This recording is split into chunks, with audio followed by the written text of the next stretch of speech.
Ayan guys, magandang hapon. Ayan, nakikita nyo, nagluluto ako ngayon ng paksiw na isda. Yung isda, galing yan sa aking friend, binigyan niya kami. Bigyan, ang galing naman. Salamat sa pagbahagi ng inyong blessing. Thank you very much guys. Thank you so much. Ayan. Ako lang kakain yan guys kasi walang kumakain yan dito sa bahay. Yung asawa ko ayaw na may tinik. Kahit anong isda na may tinik, ayaw niya. So ako lang kakain yan. Yung mga anak ko ayaw din ng isda. Yung bunso kumakain ng isda pero prito lang. Pero pag ganyan ako hindi yan kakain. Ayan. Malapit na siyang maluto guys. Patayin ko na siya. Mapaparami na naman yung kain ko ngayong araw.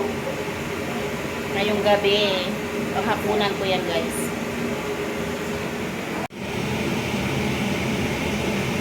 Ayan guys. Tayo ay nagpaksiw ng isda.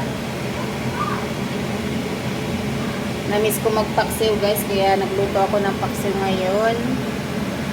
Yung isda natin, galing yan sa aking friend, bigay niya. Salamat sa pagbahagi ng iyong blessing. Thank you madam sa iyong pag-share ng iyong isda. Ayan, nagluto din ako ng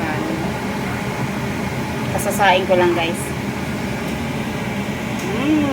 Ang ating isda, mukhang mapaparami ang kain ko ngayong gabi.